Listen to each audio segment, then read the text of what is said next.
नमस्कार विद्यार्थी मित्रों, अगले वीडियो में हमने वाक्य तथा वाक्य के प्रकार के आगे हमने दो प्रकार पढ़े। आज हम उसका तीसरा प्रकार यानी कि प्रश्नवाचक वाक्य पढ़ेंगे। तो सबसे पहले हम उसकी व्याख्या देखते हैं। यदि वाक्य में कोई प्रश्न किया जाए तो वह प्रश्नवाचक वाक्य कहलाता है। सामान्यतः सभी छात्रों को प्रश्न वाक्य का ज्ञान होगा, क्योंकि हम जब 5वीं कक्षा से हिंदी पढ़ते आए तभी से हम प्रश्न वाक्य पढ़ते हैं। इसलिए यह जो प्रकार है वह बहुत सरल है, बहुत आसान है। इसके एग्जाम्पल देखिए। आप कहाँ रहते हो, तो कहाँ रहते हो उसके पीछे यह जो चिन्ह है वह चिन्ह कौन सा है, वह प्रश्नार्थ सूचक चिन्ह है। इससे हमें पता चलता है कि यह चिन्ह से हमें पता चलता है कि प्रश्न पूछा जा रहा है। एकदम सिंपल, इसे पहचानना एकदम आसान है। इसके हम दूसरे और एग्जांपल देखते हैं। आप दिल्ली कब जाओगे, आप अहमदाबाद से कब आए, आज आप नहीं पढ़ेंगे क्या।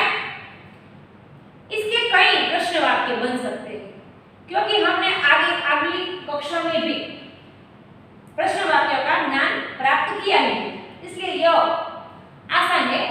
उसके आगे का प्रकार जो है वह है विस्मयादिवाचक। विस्मयादिवाचक वाक्य जो है उसकी सबसे पहले हम उसकी व्याख्या पढ़ते हैं।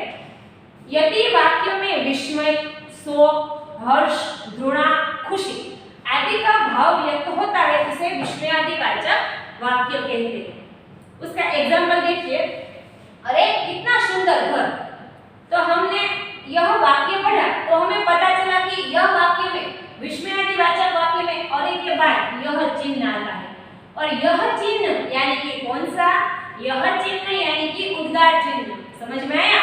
यह उद्गार चिन्ह है जिसे हमें पता चलता है कि यह वाक्य है वो विस्मयादिवाचक है। समझ में आया। कितना सुंदर घर। तो इस वाक्य में क्या प्रकट होता है, इस वाक्य में खुशी प्रकट होती है। तो शोक, तो हम शोक का उदाहरण लेते हैं। तो शोक, जिस शब्द में शोक, वाक्य में कौन सा वाक्य ऐसा है जिसमें हम शोक देख सकते हैं। अरे उसे बहुत दुख हुआ। तो अरे के बाद क्या आया, उद्गार चिन्ह आया। उसे बहुत दुख हुआ, या तो उसका बेटा मर गया। अरे उसका बेटा मर गया, तो वह वाक्य क्या कहलाएगा, वह वाक्य शोक वाला वाक्य कहलाएगा। उसके बाद घृणा। घृणा यानी कि हमें घृणा शब्द से ही पता चलेगा कि घृणा यानी कि नफरत। अरे मैं इसे नहीं दूंगा। एक दूसरे में जो है वह प्यार नहीं है। प्यार नहीं है तो वहां क्या होगी, जहां प्यार नहीं होता वहां नफरत तो होती ही है। वह नफरत वाला वाक्य यानी कि विस्मयादिवाचक वाक्य। यह कोई भी उसमें से हर्ष, शोक, घृणा, खुशी, इसमें से कोई भी वाक्य हो वह विस्मयादिवाचक वाक्य कहलाएगा। उसके बाद पांचवा हमारा प्रकार है इच्छावाचक वाक्य। तो इच्छावाचक वाक्य की सबसे पहले व्याख्या देखते हैं। जिस वाक्य में वक्ता की इच्छा, आशा, शुभकामना या शाप आदि का अभिव्यक्त हो उसे इच्छावाचक वाक्य कहते हैं। जिस वाक्य में वक्ता यानी कि जो बोलने वाला है वह, इस बात से हम वाक्य में कि वक्ता यानी कि बोलने वाला, श्रोता यानी कि सुनने वाला। समझ में आया। तो जिस वाक्य में वक्ता की इच्छा हो, आशा हो, शुभकामना हो या साफ, कोई व्यक्ति दूसरी व्यक्ति से खुश नहीं हो, उन दोनों के बीच झगड़ा हुआ तो वह झगड़े में उसे श्राप देता है। आज के जमाने में श्राप होता नहीं है, पहले के जमाने में यह सब सत्य था। आज तो सिर्फ कहने की बात है। शाप आदि अभिव्यक्त हो उसे इच्छावाचक वाक्य कहते हैं। उसका एग्जांपल देखते हैं। आपकी यात्रा मंगलमय हो, इसमें कौन सा भाव छुपा हुआ है, तो कि शुभकामना। वह व्यक्ति उसे शुभकामना दे रहा है कि आप जो यात्रा कर रहे हो वह आपकी जो यात्रा है वह मंगलमय हो। समझ में आया। यह उसका उदाहरण है। उसका छठा प्रकार है यहाँ छठा प्रकार है संदेहवाचक वाक्य। संदेहवाचक वाक्य की सबसे पहले हम व्याख्या देखते हैं कि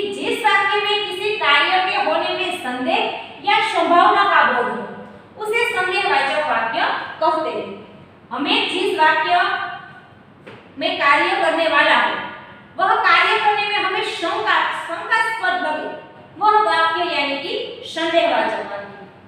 देखिए उसका उदाहरण देखिए, संभवतः आज वर्षा होगी। पता नहीं है, इसमें संदेह है क्योंकि बादल तो जो है वह काले काले हुए हैं, लेकिन हमें पता नहीं कि बारिश होगी। तो यहाँ क्या हुआ, यहाँ शंका हुई कि शंका है बारिश होगी या नहीं होगी। संभवतः यानी कि पता नहीं है, शंका है, संदेह है। हो अगर बारिश हो जाए तो हो जाए, अगर नहीं हो तो ना भी हो। हमने 6 वाक्य के प्रकार पढ़े हैं। आज हम 7वां प्रकार यानी कि संकेतवाचक वाक्य पढ़ेंगे। सबसे पहले हम इसकी व्याख्या देखते हैं। जिस वाक्य में एक क्रिया का होना दूसरे पर निर्भर करे अथवा एक कार्य का संकेत दूसरे कार्य से मिले उसे संकेतवाचक वाक्य कहते हैं। उसका एग्जाम्पल देखते हैं। परिश्रम करोगे तो अवश्य सफलता मिलेगी। परिश्रम करोगे, परिश्रम करना वह क्या है, वह पहली क्रिया है कि अगर आप मेहनत करोगे तो ही आप उत्तीर्ण होगे। उत्तीर्ण यानी कि पास। आप परिश्रम करते हो तो आप परीक्षा में प्रथम नंबर लाओगे। तो परिश्रम करोगे तो सफलता मिलेगी। परिश्रम करना है तभी ही आपको सफलता मिलेगी। यह वाक्य जो है वह दूसरे वाक्य पर क्या है, आधार रखता है, उस पर डिपेंडेंट रखता है। यानी कि यह वाक्य जो है वो क्या कहलाएगा, संकेतवाचक वाक्य कहलाएगा। यदि मौसम ठीक रहा तो हम घूमने जाएंगे। यह दूसरा एग्जांपल है। मौसम हमने देखा कि कभी बादल छाते हैं तो कभी आसमान एकदम खुला होता है। तो हमने सोचा मौसम ठीक रहा तो हम घूमने जाएंगे। तो हम सबसे पहले क्या देखेंगे कि मौसम देखेंगे। अगर मौसम ठीक हुआ तो ही हम घूमने जा सकते हैं। तो यह वाक्य है, इस वाक्य पर आधार रखता है। तो यह वाक्य का प्रकार क्या कहलाएगा, संकेतवाचक वाक्य कहलाएगा। समझ में आया? इसका और उदाहरण देखते हैं कि शिक्षक पढ़ाएंगे और छात्र अच्छे से पढ़ेंगे। इसका तीसरा उदाहरण, शिक्षक पढ़ाएंगे और छात्र अच्छे से पढ़ेंगे। शिक्षक पढ़ाएंगे तभी तो छात्र पढ़ेंगे। शिक्षक पढ़ाएंगे और छात्र पढ़ेंगे। आप सभी पूरा जो वाक्य है वह एक दूसरे पे आधार रखता है, एक दूसरे पर डिपेंडेंट है। यह वाक्य यानी कि संकेतवाचक वाक्य कहलाएगा। उसके बाद हमारा 8वां प्रकार है आज्ञावाचक वाक्य।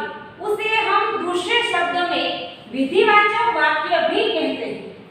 क्या कहते हैं, विधिवाचक वाक्य। इसके दो प्रकार, इसके 2 नाम हैं। एक है आज्ञावाचक और दूसरा है विधिवाचक। तो सबसे पहले उसकी व्याख्या देखते हैं कि जिस वाक्य के द्वारा आज्ञा या अनुमति, प्रार्थना या निर्देश आदि का भाव प्रकट होता है उसे आज्ञावाचक या विधिवाचक वाक्य कहा जाता है। जिस वाक्य में आज्ञा करने का अथवा हम कभी ईश्वर से प्रार्थना करें तो उस प्रार्थना अथवा किसे हम जाने की अनुमति दे यानी कि रजा, अनुमति यानी क्या होता है, रजा, अनुमति दे तो निर्देश करे तुम यहाँ से जाओ, यह क्या हुआ, यह निर्देश हुआ। इस सभी का हमें ज्ञान हो, सभी का हमें बोध हो, वह वाक्य यानी कि आज्ञावाचक और उसका दूसरा नाम क्या है, विधिवाचक वाक्य कहलाएगा। उसका उदाहरण देखते हैं, एग्जांपल देखते हैं। भिस्ती को निकालो, कष्टाई को लाओ। यह वाक्य हमने हमारे गद्य अगाध अंधेरी नगरी में पढ़ा था। आप सभी को अच्छे से याद होगा। एक दूसरे पर दोष मरते ही जा रहे हैं और आखिर में सजा किसे मिली थी? आखिर में सजा गोवर्धन दास को दी जाने वाली थी, लेकिन उसके गुरु ने अपने शिष्य को बड़े ही चतुराई से बचा लिया था और आखिर में राजा भी फांसी पर चढ़ गया था, याद है ना? तो भिस्ती को निकालो, कसाई को लाओ, यह आज्ञा हो, राजा ने आज्ञा की। यह क्या वाक्य हुआ? यह वाक्य जो है वह आज्ञा वाक्य हुआ कि राजा ने कहा भिस्ती को निकालो, कसाई को लाओ। उसके बाद दूसरा एग्जांपल है, कृपया मेरी सहायता कीजिए। यह प्रार्थना वाक्य है। कोई व्यक्ति है जो बड़े ही मजबूर होगी या तो बड़े ही मुसीबत में होगी, तो हम उसकी सहायता करें, मदद करें, यही मान्यता होगी ना। तो यह वाक्य में जो सहायता है यानी कि मदद, वह हमसे मदद चाहता है, वह प्रार्थना करता है, गिड़गिड़ा रहा है, तो हमें उसकी प्रार्थना सुननी चाहिए, यह हमारी मानवता कहलाएगी। लेकिन यह वाक्य में कृपया मेरी सहायता कीजिए, यह वाक्य कौन सा प्रकार होगा? तो कि प्रार्थना, उस वाक्य के भाव में प्रार्थना है, तो वह वाक्य यानी कि आज्ञावाचक वाक्य कहलाएगा। तो उसका तीसरा शब्द, तीसरा जो है वह निर्देश है। तो निर्देश वाक्य कैसा होता है? यहाँ मत आओ, यहाँ से चले जाओ, हम निर्देश करें उसे क्या कहते हैं? निर्देश वाक्य। कोई व्यक्ति हमारे पास दौड़ा आ रहा है, हम देखते हैं कि वो हमारे पास ही आ रहा है, दौड़ते दौड़ते आ रहा है, अभी हमारे पास पहुंच जाएगा, लेकिन उसे हमारे पास नहीं आना, उसे पता नहीं है क्यों नहीं आना, पर नहीं आना वो सिर्फ हम जानते हैं। तो हम उसे क्या कहें? हम यहाँ खड़े खड़े उसे निर्देश करेंगे कि यहाँ मत आओ। समझ में आया?